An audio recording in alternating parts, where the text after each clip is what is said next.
మరిపెడ మండల కేంద్రంలోని ఆదర్శ పాఠశాలలో ఘనంగా బాలల దినోత్సవ వేడుకలు నిర్వహించారు. ముఖ్య అతిథిగా హాజరైన ప్రభుత్వ విప్ ఎమ్మెల్యే రామచంద్ర నాయక్ మాజీ ప్రధాని జవహర్లాల్ నెహ్రూ చిత్రపటానికి పూలమాలలు వేసి నివాళులర్పించారు.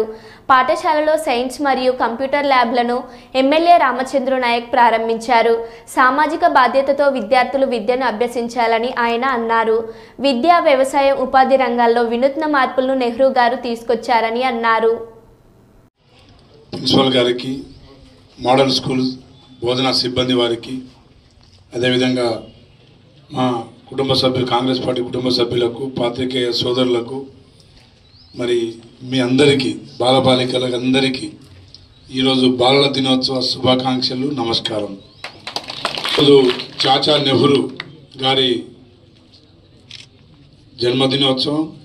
దాన్నే భారత ప్రభుత్వం మరి బాలల దినోత్సవంగా, ఎందుకంటే జవహర్లాల్ నెహ్రూ గారికి ఒకతే కూతురు స్వర్గీయ ఇందిరాగాంధీ గారు.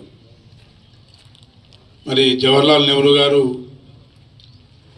తను 11 సంవత్సరాలు జైల్లో స్వాతంత్ర పోరాటంలో భాగంగా మరి జైల్లో ఉండి కూడా అనేక పుస్తకాలు, అదేవిధంగా తన కూతురు ఇందిరాగాంధీ గారికి, ఇందిరాగాంధీ పేరు ప్రియదర్శిని, ఇందిరా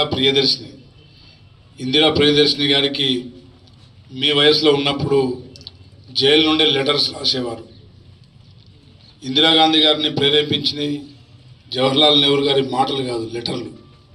ఆ లెటర్లలో వారికి రాజకీయం, స్వాతంత్ర ఉద్యమం, అదేవిధంగా సామాజిక బాధ్యత, అదేవిధంగా విద్య, అన్ని రంగాల్లో ఇందిరాగాంధీ రాణించాలనే వారి కోరిక. ఆ తదనంతరం ఇందిరాగాంధీ కాదు, ఈ దేశ పిల్లలందరూ మరి దేశ భవిష్యత్తు, పిల్లలే దేశ భవిష్యత్తు అని గుర్తించి పిల్లల్ని బాగా ఇష్టపడేవారు.